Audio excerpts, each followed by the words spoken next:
Hoje é dia dos pais, amém? A paternidade é algo tão especial,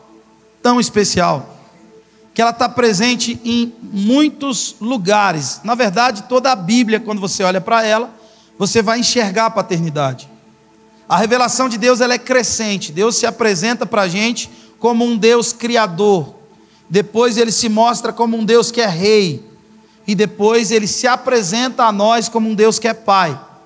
Entretanto, irmãos, a impressão que algumas pessoas têm, às vezes eu imagino que se tenha, é que Deus era mau no Velho Testamento, ele aceitou Jesus no Novo Testamento e ficou bom.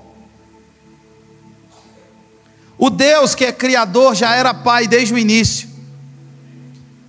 Se a gente pegar a ideia original de Deus, qual o plano original de Deus? Qual o plano de Deus para nós? O plano de Deus está nas primeiras páginas de Gênesis e nas últimas páginas de Apocalipse. Toda a história que acontece no meio, a odisseia que acontece no meio de tudo isso, não é a história de Deus, melhor dizendo, é a nossa.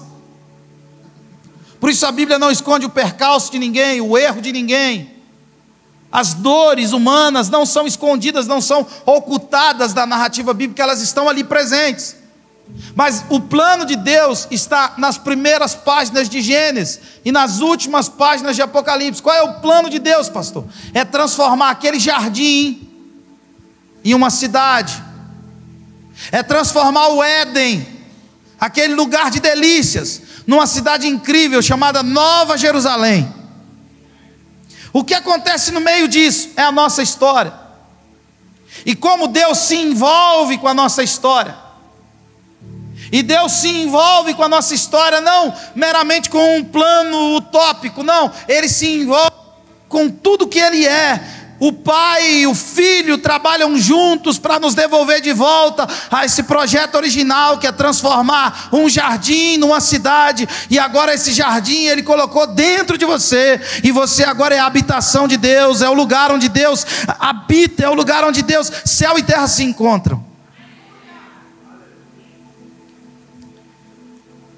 Em todo esse contexto, Deus se apresenta como Pai, e a paternidade vai então apresentando o seu papel de suma importância na história.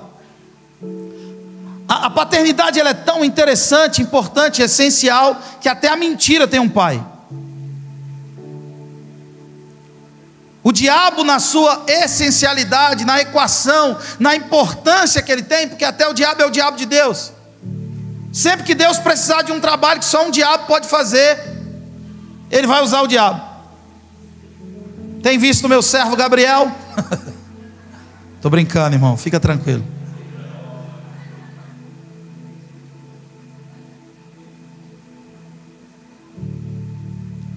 E até a mentira tem pai. Deus se apresenta como pai das luzes. Deus se apresenta, sabe, a expressão filho, ela aparece desde o início da narrativa bíblica.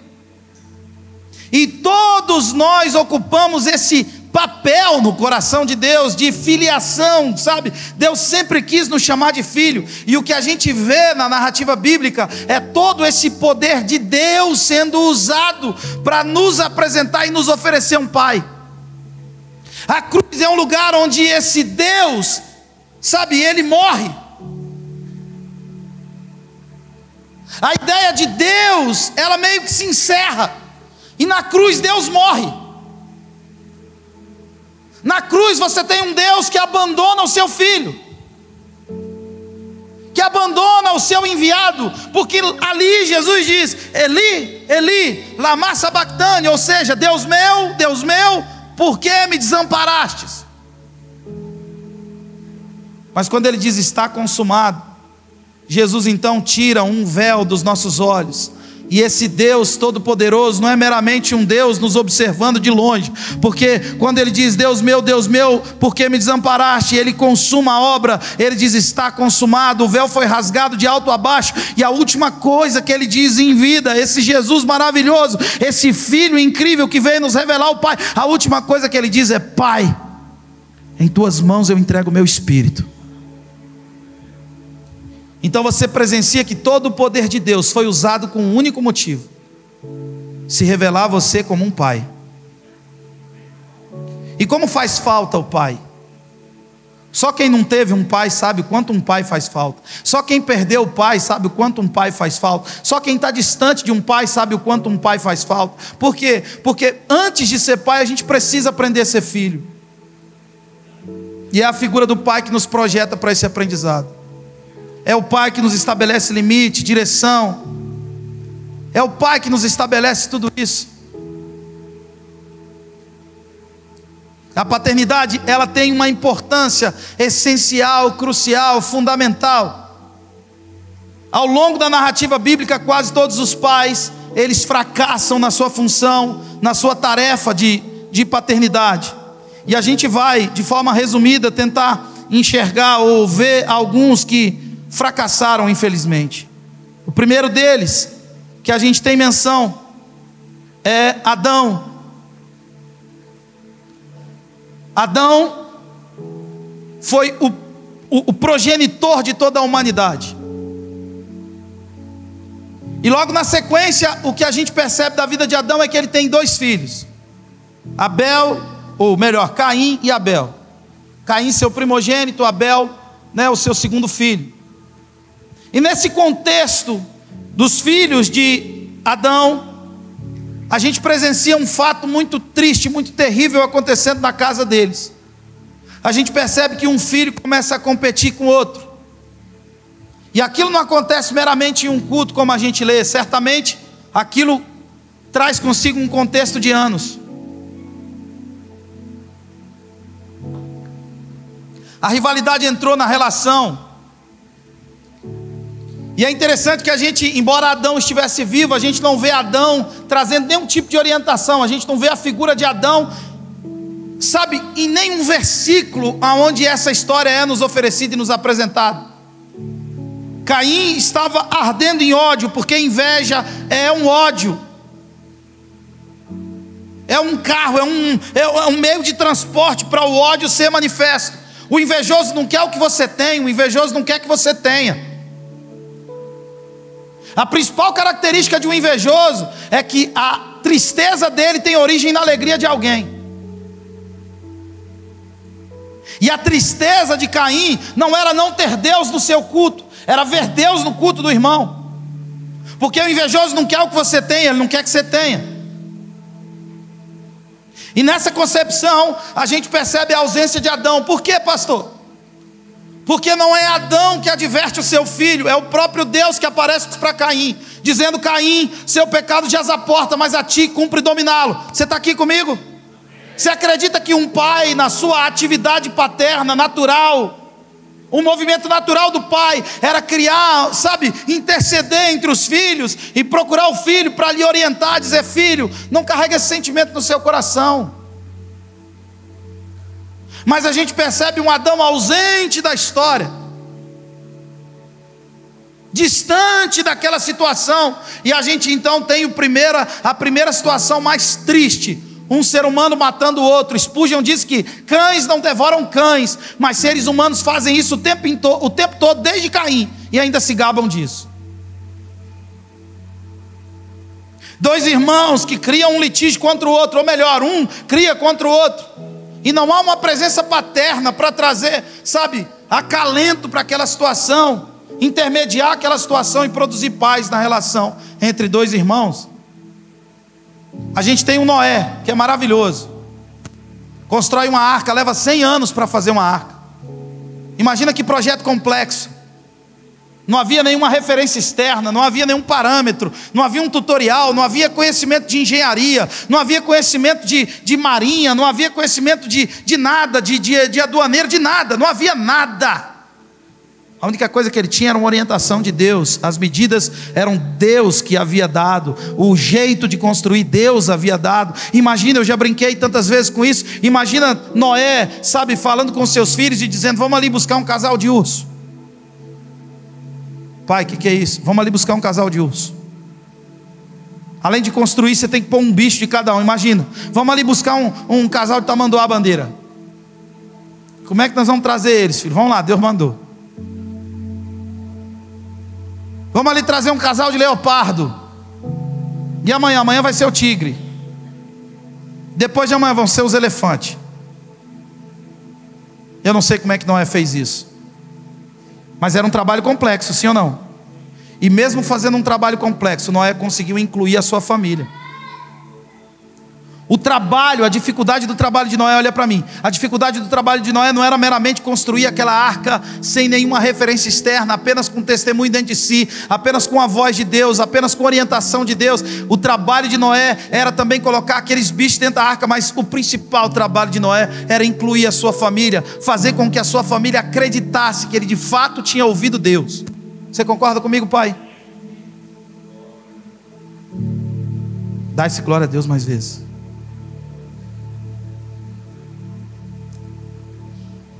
E aí Noé então consuma aquele trabalho, inclui a sua família, coisa linda. Deus sela aquilo que ele fez, aprova o trabalho das mãos dele. E agora Noé fica ali usando aquela arca durante 1 ano, sabe?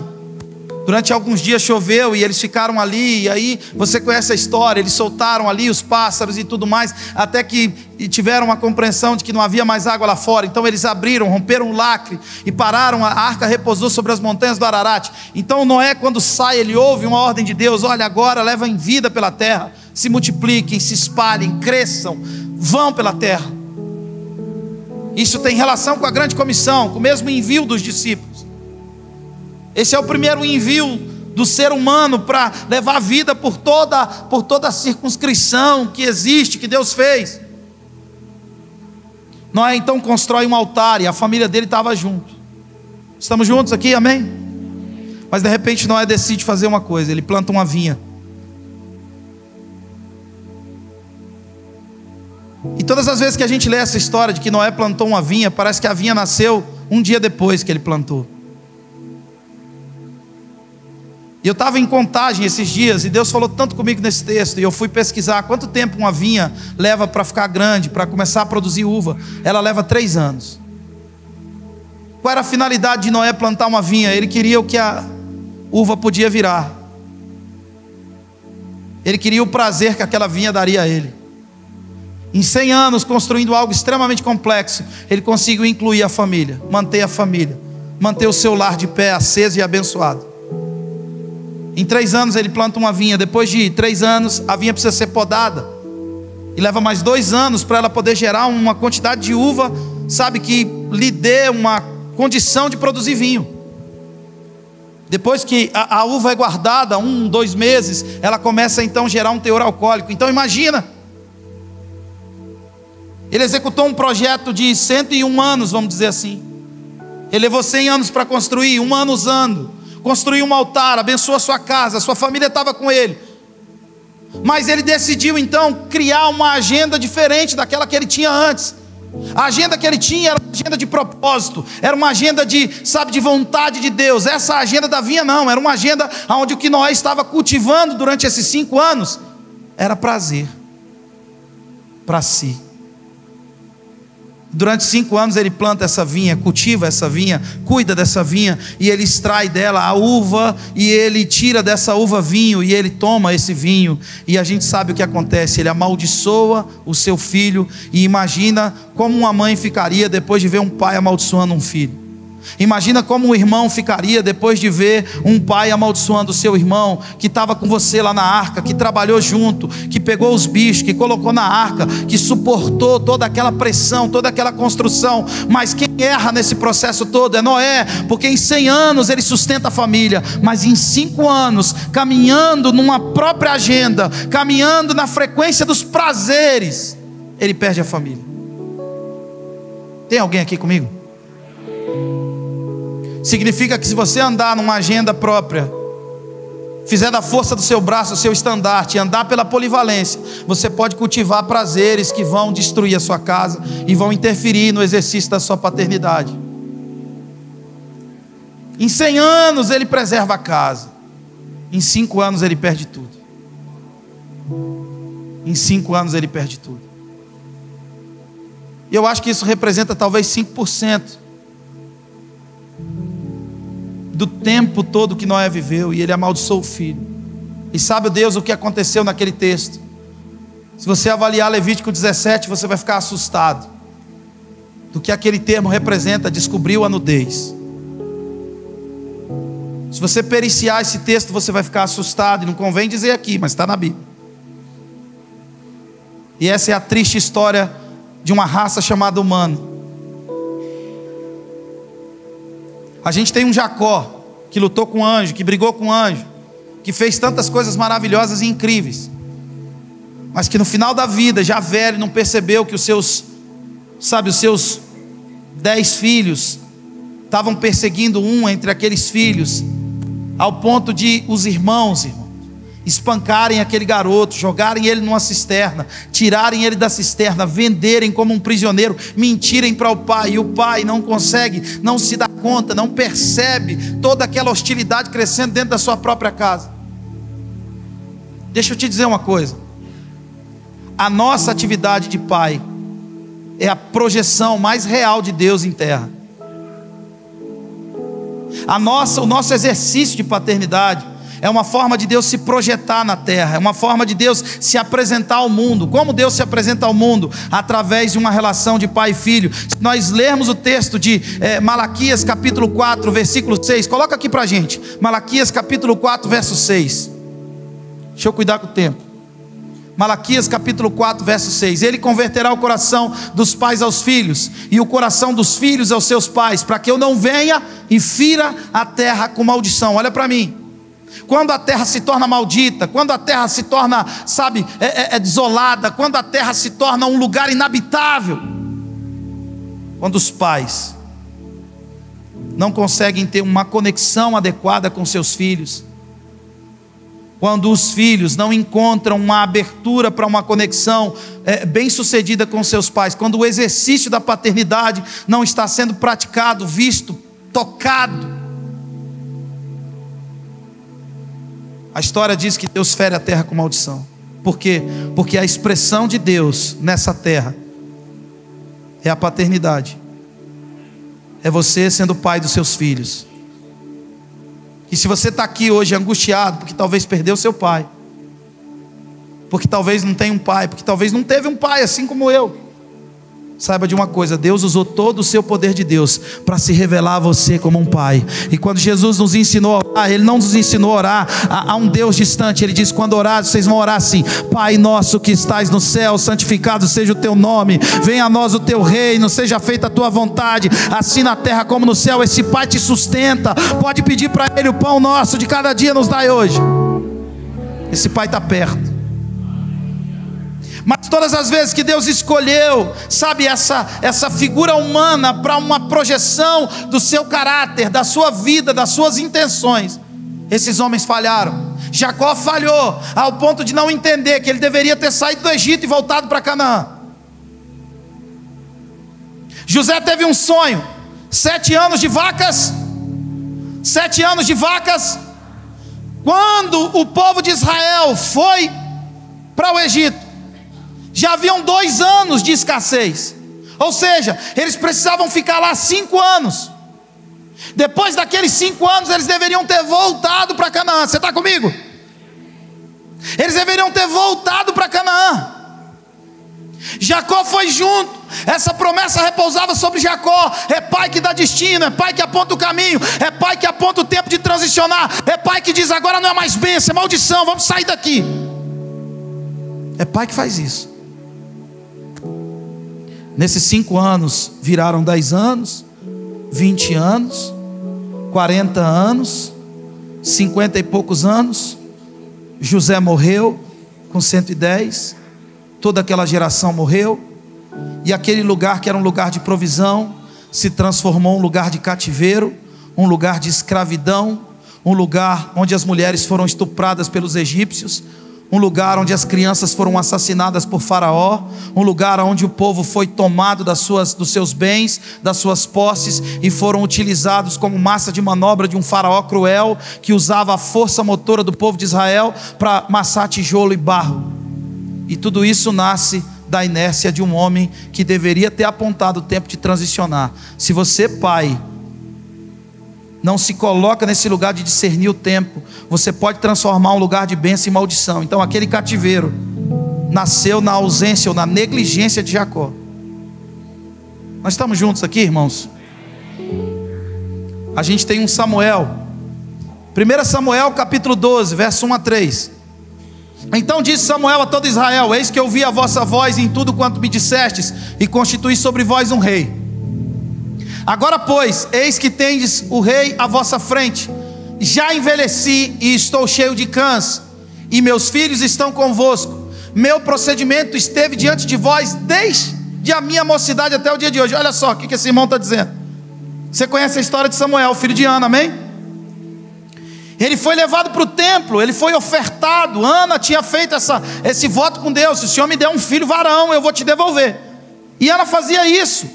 Ana ia lá todos os anos levar uma capa, porque ela precisava levar uma capa maior. O menino ia crescendo.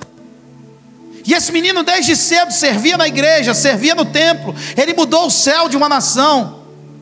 Ele é o resultado do gemido de uma mulher. E Samuel nasce. Naturalmente Samuel nasce sem uma figura paterna. A única referência que ele tinha para olhar era um Eli, que era um cara completamente pervertido, cego, gordo, sentado à beira do templo, pai de Ofni e Finéias. Esse homem não teve, sabe, um amparo, então ele tinha que dar aquilo que ele não recebeu de ninguém. Mas ele conseguiu ter um marco moral invejado. Olha só, ele está dizendo: desde cedo eu estou aqui servindo. Vocês me conhecem desde quando eu sou moço.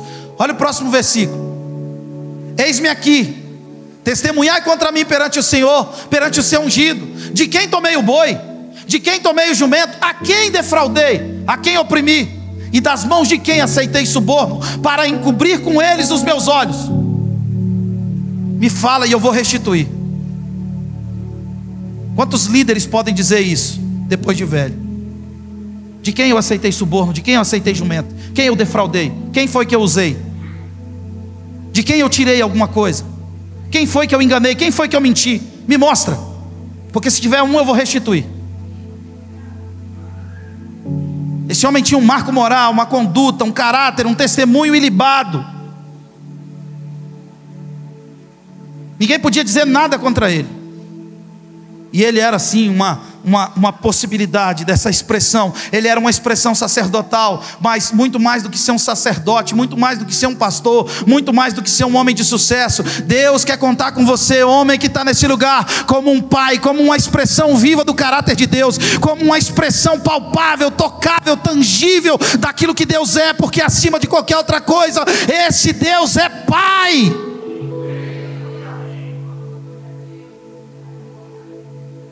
Me mostra alguém, eu quero restituir. Agora, olha o que acontece. 1 Samuel capítulo 8, verso 1. Vamos voltar um pouco no texto. Tendo Samuel envelhecido, constituiu seus filhos por juízes sobre Israel. Aqui a gente já tem um erro. Porque quem constituía juiz era quem? Quem era, irmão? Fala alto. Deus. Então aqui a gente tem a primeira ação, o primeiro movimento de nepotismo. Essa corrupção está presente desde sempre. Aqui ele tem, ó, seus filhos por juízo sobre Israel. Próximo. O primogênito chamava-se Joel e o segundo Abias, e foram juízes em Berseba. Porém seus filhos não andaram pelos caminhos dele, antes se inclinaram à avareza e aceitaram suborno e perverteram o direito. Olha o próximo. Então os anciãos, quantos anciãos? Quantos? Todos. Foi um nem dois, pastor Carlos, foram todos. Todos os anciãos de Israel se congregaram e vieram a Samuel a Ramá e lhe disseram: vê, já estás velho e os teus filhos não andaram pelos teus caminhos.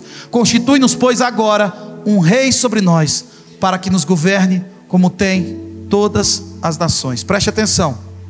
O cativeiro babilônico, ou o cativeiro, a gente vai chegar lá, talvez não dá tempo. O cativeiro egípcio nasce da falta de exercício de paternidade de Jacó. E aqui a gente tem outra coisa muito ruim na história de Israel nascendo. Até então Deus levantava juízes e o governo era teocrático. Era Deus que governava sobre o povo. A vontade de Deus operava sobre o povo. Deus reinava sobre o povo. Mas aqui o povo de Israel disse: não dá mais. A gente não quer mais Deus, a gente quer um rei. E eu vou te dizer uma coisa: toda a história trágica de Israel começa agora. A mensagem do reino de Deus, não dá para falar isso aqui agora, porque a gente vai falar na terça, na outra terça. A mensagem do reino de Deus tem a ver com esse fato, porque o reino de Deus só vem quando Israel não era mais reino. E Jesus vem dizendo: é chegado o reino de Deus. E ele não vem com aparência visível. Eles queriam uma aparência visível, e esse desejo por essa aparência visível nasce da falha de Samuel em ser pai. Ele foi um bom sacerdote, não havia do que se queixar desse homem. Ele tinha um bom testemunho, ele nunca aceitou suborno, ele nunca pisou fora da faixa. Mas os seus filhos não seguiram o seu caminho. Você que é pai, que está aqui, é importante que você deixe uma boa herança para os seus filhos. Isso é lindo. É importante que você deixe oportunidades, portas abertas. Mas se você não transferir para eles, através da sua vida prática, através do exercício da paternidade, o mesmo Deus que você ama, pode ser que os seus netos vão pagar o preço por isso. Eu estou aqui para lembrar você que o seu papel é revelar Deus na vida dos seus filhos. Porque antes que a terra visse um pai, seja lá qual pai, a primeira expressão de pai que a gente tem é desse Deus que mede o céu com a palma das mãos, que chama as estrelas pelo nome, que toma todos os oceanos na sua mão como uma concha, que usou todo esse poder de um Deus onisciente, onipresente, onipotente, para nos mostrar que Ele é pai. Qual é a sua função como pai? Revelar Deus aos seus. Essa é a sua tarefa. Hoje é dia de quem revela Deus. Hoje é dia de quem assume o papel sacerdotal de uma casa. Hoje é dia de quem abençoa filho e não amaldiçoa. Hoje é dia de quem sabe, de quem constrói arca e não de quem planta vinha. Hoje é dia de quem entende o tempo de transicionar, não que se acomoda no Egito, mas que entende que aquilo é por um período e aponta o caminho e diz: vamos embora, porque o nosso lugar é Canaã. Senão você vai ter que esperar 420 anos, depois mais 40 anos, para voltar para o lugar de onde você tinha saído. Enquanto o povo estava preso no Egito, Deus prometeu uma terra que manava leite. Que terra era essa? Diga comigo: terra de Canaã. De onde Jacó saiu? De Canaã. Em nome de Jesus, a sua família não vai ter que dar uma volta para viver o plano de Deus. Você vai apontar o plano de Deus para eles. Você vai empurrar os seus filhos para o plano de Deus. E se for preciso sair do Egito, vai sair do Egito. Se for preciso fechar esses negócios, fecha esses negócios. Mas não perde a alma dos seus filhos. Ah, irmãos, isso é tão sério. Isso é tão sério. Eu não vou falar de Davi como eu gostaria, mas Davi vive um drama com seu filho. Davi vive um drama que é revelado, sabe, na sua relação com Absalão. Raízes de morte, de ódio, de destruição foram crescendo. Sabe, Davi era um trabalhador, um homem carregado de responsabilidade, um cara que saiu, enfrentou as dores do mundo, se tornou um vencedor, e a sua vitória trouxe tantas responsabilidades. Ele negociava, ele decidia, ele administrava, ele geria conflitos, ele era alguém ocupado, sabe, ele fazia muitas coisas ao mesmo tempo. Além do mais, ele tinha um reino para administrar. A vida dele era ocupada, ele tinha desafios, e esses desafios reservaram muitas emoções e consequentemente muito estresse. Davi é um homem incrível, maravilhoso. O primeiro homem a dizer para Deus: eu te amo. O primeiro homem a nos mostrar que é possível ter uma revelação, ter uma relação afetiva com Deus. Deus não quer ser um ser distante, Deus quer ser amado por você, amar você. Eu sou dele e ele é meu.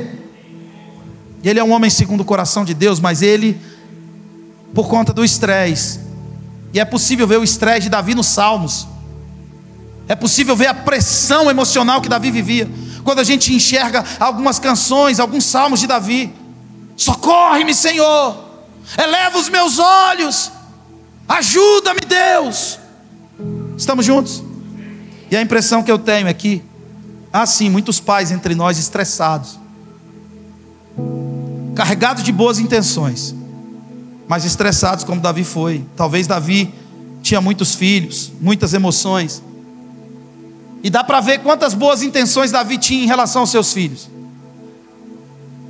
por conta do nome que ele dava aos filhos. Olha o primeiro nome que ele dá: Adonias, aquele que pertence a Adonai. Irmãos, alguém que dá um nome desse para o filho está pensando mal para o filho? Aquele que pertence a Adonai. Olha o nome do outro: Salomão, ou Gededias, o amado do Senhor. Olha o outro nome que Davi dá para o filho: Absalão, ou Absalom, o pai da paz. Ninguém que chama o filho de pai da paz está pensando que esse filho vai ser qualquer coisa menos o pai da paz. Imagina quantos sonhos e quantos projetos para que o Senhor operasse e tocasse o mundo através da vida daqueles garotos. Alguém que trouxesse paz, alguém que trouxesse uma revelação de Deus, alguém que assumiria o lugar, sabe, traria paz ao reino, diferente daquilo que Davi foi. Davi foi um homem de guerra, Davi foi um homem que derramou sangue, Davi foi um homem, sabe, de exércitos, e não pôde construir o templo porque as suas mãos estavam sujas de sangue. Mas agora ele tinha um filho, e ele atribui o nome do filho, pai da paz. Ninguém põe um nome no filho esperando que ele seja morto como Absalão foi. Ninguém põe o nome no filho imaginando que ele será qualquer coisa menos o pai da paz, que vai aplicar um golpe de estado. Absalão coabitou com todas as concubinas, sabe, no terraço do palácio. Imagina a porcaria, a pornografia. Absalão, além de aplicar um golpe de estado, a Bíblia diz que ele matou todos os sacerdotes ao meio-dia, à luz do sol. Ele derramou sangue, ele fez as ruas de Jerusalém se encherem de sangue. Davi era um homem de muita boa intenção, porque deu o nome a esse garoto de pai da paz. Mas agora ele estava se deitando com as mulheres, fazendo sei lá o que com elas, no alto do terraço, na cobertura de um palácio.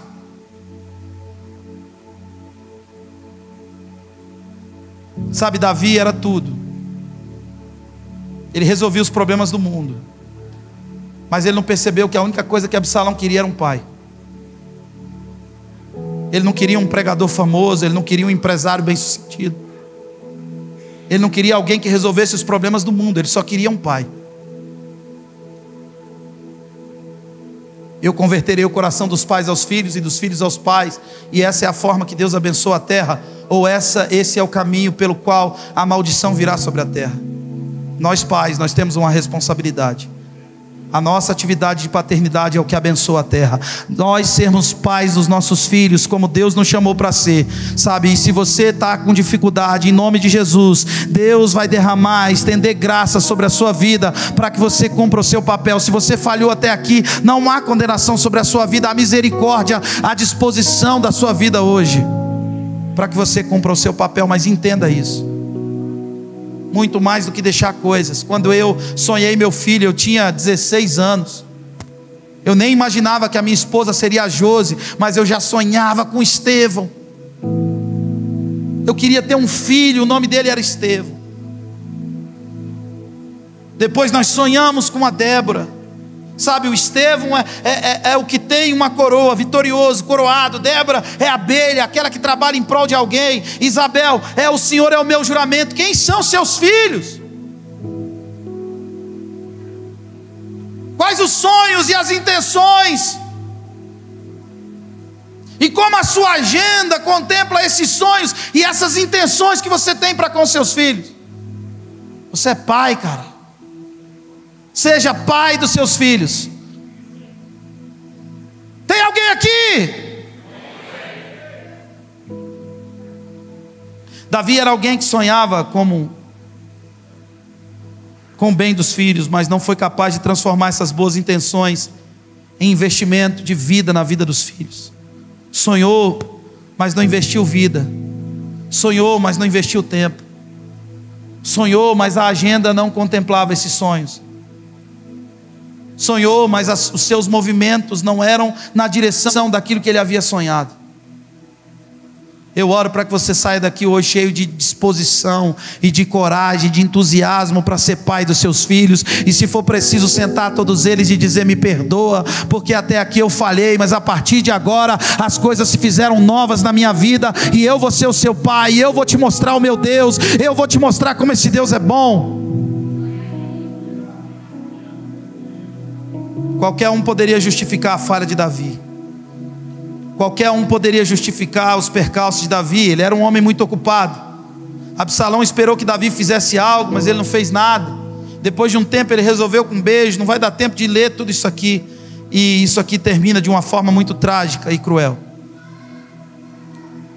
Depois a gente tem um Ezequias. Não vai dar tempo também de ler isso. Mas preste atenção. O homicídio nasce na omissão de um pai. A primeira maldição de um pai para com um filho nasce na omissão de Noé.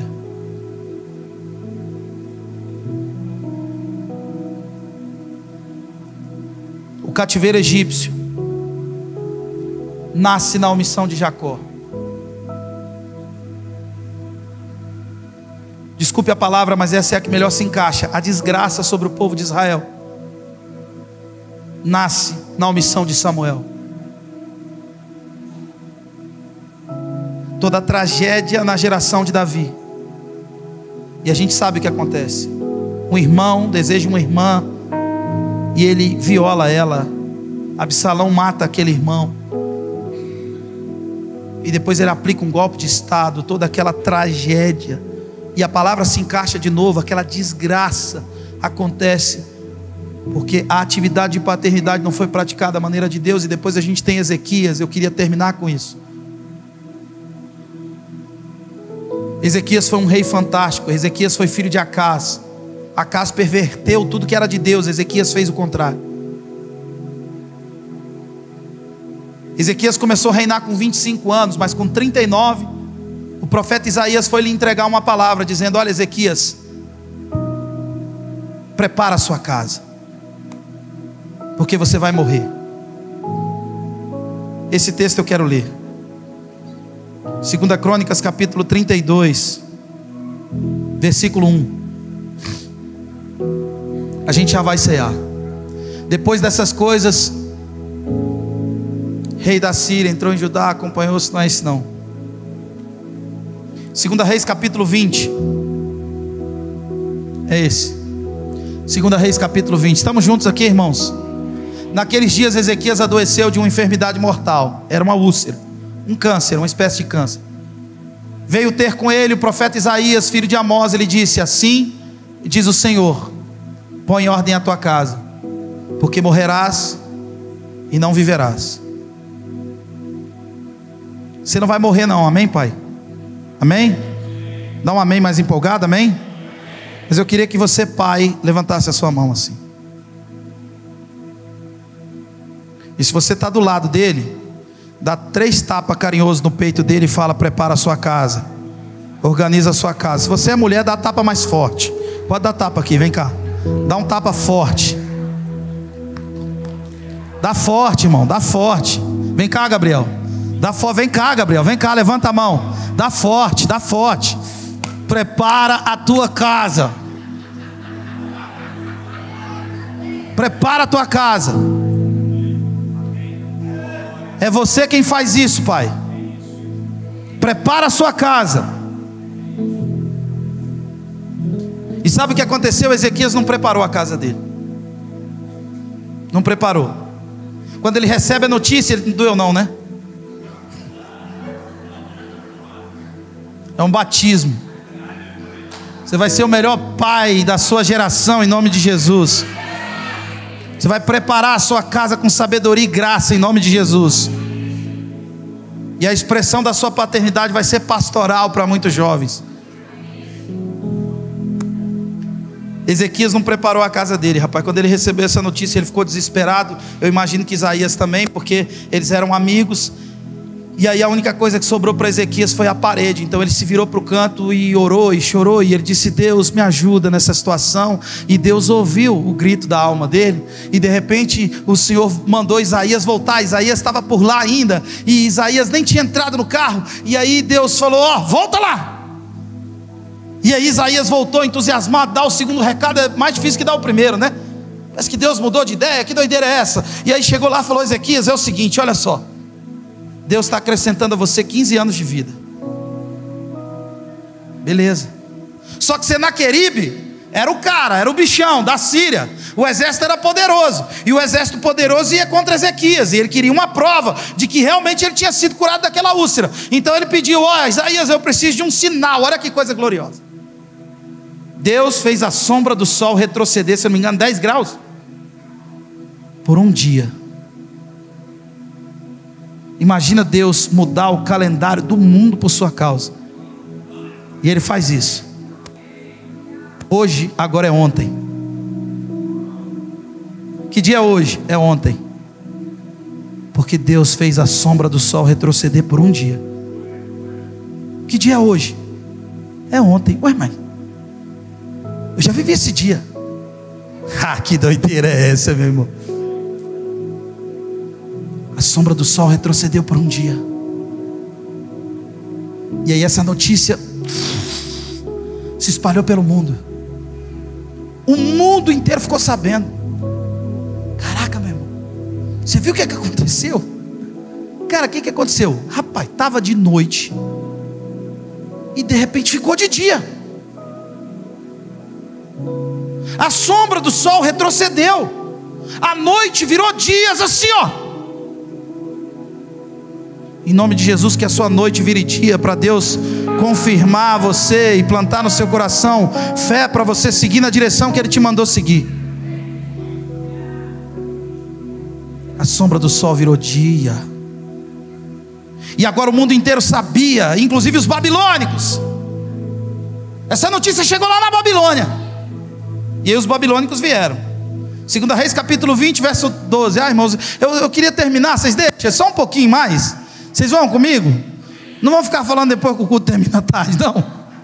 É só mais um pouquinho. Nesse tempo, Merodach Baladã, filho de Baladã, rei da Babilônia, enviou cartas e um presente a Ezequias, porque soube que estivera doente. Olha só o próximo.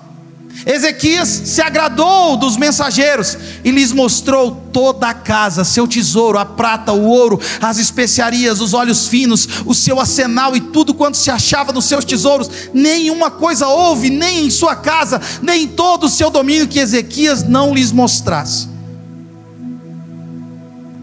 O sinal de Deus veio, ele se ensoberbeceu, disse: agora eu sou notícia no mundo, agora eu sou pop, o papai é pop.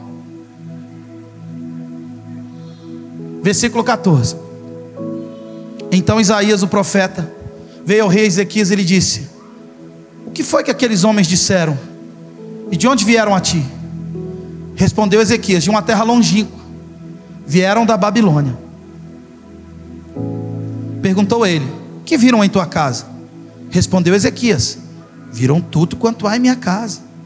Coisa nenhuma há nos meus tesouros que eu não lhes mostrasse. Os caras ficaram de cara quando viram tudo que eu tenho, rapaz. Então disse Isaías a Ezequias: ouve a palavra do Senhor. Eis que virão dias em que tudo quanto houver em sua casa, como os que entesouraram teus pais até o dia de hoje, será levado para a Babilônia, não ficará coisa alguma, disse o Senhor. Olha que triste isso aqui. Dos teus próprios filhos que tu geraste tomarão, para que sejam eunucos no palácio do rei da Babilônia. Você não terá netos, você não terá uma geração que vai além de você, porque você falhou, Ezequias. Como Ezequias estava caído e perdido na sua missão de pai. Olha o que ele disse no verso 19. Então disse Ezequias a Isaías: boa é a palavra do Senhor que disseste. Como boa? Seus filhos vão ser levados como escravo. Seus filhos vão ser, castrados. tudo isso termina em você. Mas ele disse: boa é a palavra do Senhor que disseste. Pois pensava: haverá paz e segurança em meus dias. E a gente vai terminando por aqui, porque o pior estágio de um pai, isso não é um pai, isso é um palhaço. E eu sei que essa é uma boa mensagem para o Dia dos Pais, extremamente carinhosa. Abraça você com muito amor e carinho. Mas é Bíblia. E eu não subo aqui para dar ideia, eu subo aqui para repetir o Evangelho. Então é Bíblia. Tá uma Bíblia para você, meu irmão. Isso é martelo que esmiuça a penha. O pai que se preocupa só com seus dias é um covarde. O pai que se preocupa só com a paz dos seus dias não está exercendo a sua função de pai. Você gerou alguém, mas você não está cumprindo o seu papel de paternidade. Você precisa se preocupar com os dias que vão além de você. A promessa de Deus, ela não para em você. Os filhos dos seus filhos serão abençoados em você. Os filhos dos seus filhos colherão a prosperidade que Deus te deu. Os filhos dos seus filhos colherão a paz que Ele estende sobre a sua vida. E aí, irmãos, Ezequias não entendeu o que é colocar a sua casa em ordem. Diga para quem está do seu lado: coloca a sua casa em ordem. Colocar a casa em ordem era encarar a paternidade como a principal função e tarefa. Não era apenas garantir o futuro financeiro, profissional, patrimonial dos filhos. Nenhum homem está preparado para morrer enquanto a sua casa não estiver em ordem, enquanto o seu Deus não for também um Deus dos seus filhos, enquanto o seu Deus não for também o Deus dos seus netos. Vocês podem se curvar diante de quem vocês quiserem, mas eu e a minha geração, eu e a minha casa serviremos ao Senhor. Esse é o seu papel de homem, cara. É isso que você tem que fazer lá na sua casa. Olha, se você não é casado aqui, se você está procurando um marido, não espere menos de um homem. Não casa com menino, não. Porque menino que casa não vira homem, ele destrói mulher. Ele tem que ser homem. Ele tem que estar disposto a virar massa, a fazer concreto, a fazer o que for preciso. Mas ele vai ser homem. O Deus dele vai ser o Deus dos filhos dele, o Deus dos netos dele, o Deus, seu Deus.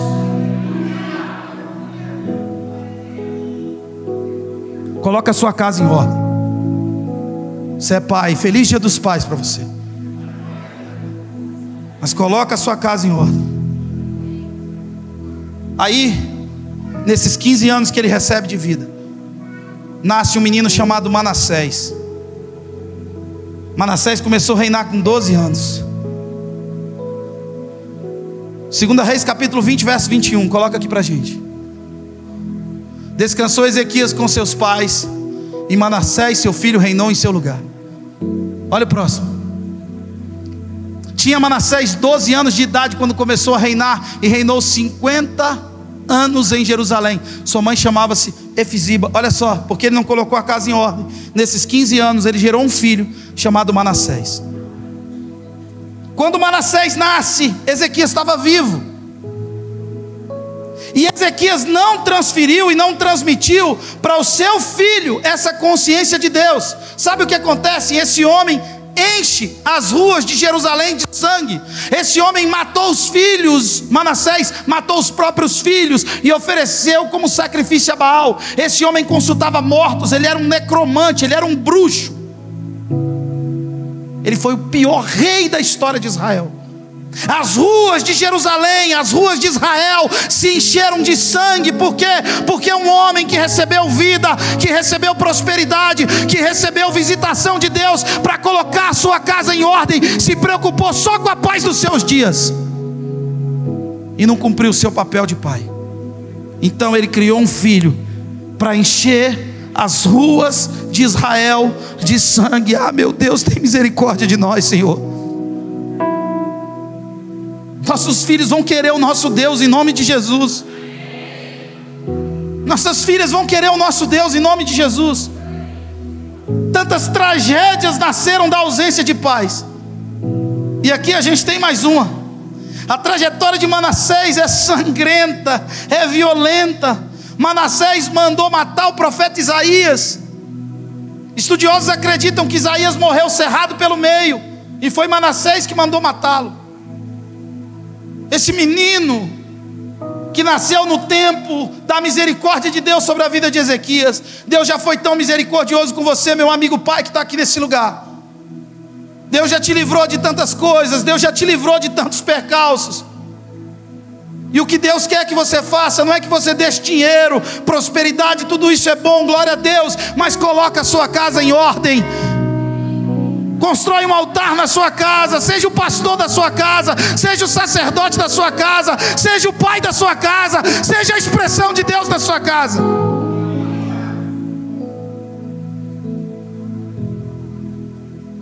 Ser pai não é oferecer o melhor tênis, a melhor roupa, a melhor faculdade, mas tender a paz para além dos seus dias.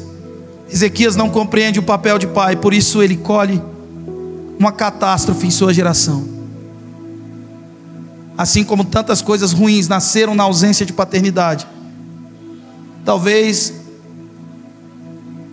o período mais trágico da vida dessa nação nasceu nesses 15 anos de misericórdia, de socorro de Deus, para dar a ele a possibilidade de colocar a sua casa em ordem. Jeremias capítulo 15. Jeremias capítulo 15. Ah, Senhor, nos ajuda nessa noite.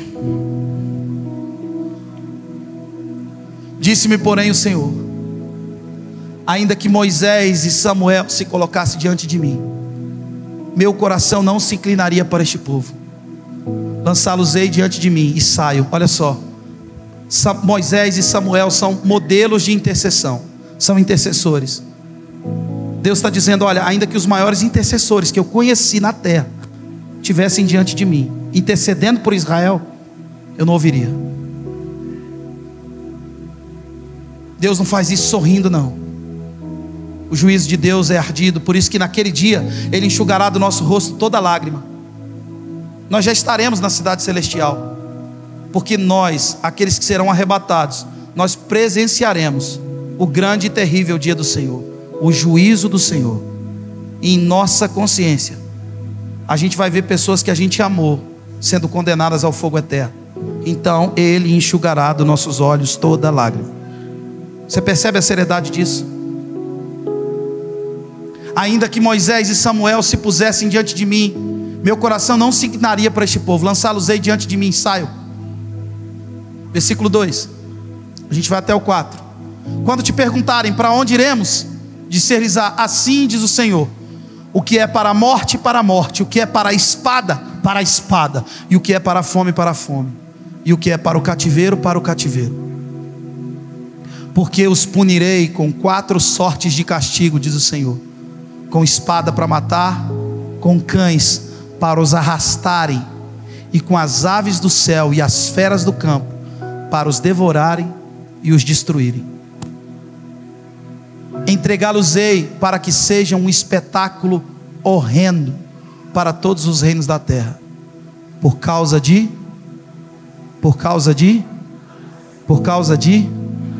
filho de Ezequias, rei de Judá, por tudo quanto fez em Jerusalém. Que venha um temor sobre o seu coração nessa noite, para que você coloque a sua casa em ordem. Porque se isso não acontecer, isso acontece. Esse cativeiro nasceu na casa de Ezequias. Eu sei que isso é duro, e eu oro para que isso não entre no seu coração como uma condenação, mas que entre como um convite de Deus. Você tem o auxílio da graça de Deus nessa noite. Nós vamos cear nessa noite, e essa é a noite de pacto com Deus. Essa é a noite de voto com Deus. Essa é aquela palavra que você vai ter que pegar amanhã e ouvir de novo, de novo, de novo, de novo, e reunir todas essas referências e julgar no seu espírito: será que tudo que o pastor disse faz sentido? Será que tudo que eu ouvi nessa noite faz algum sentido?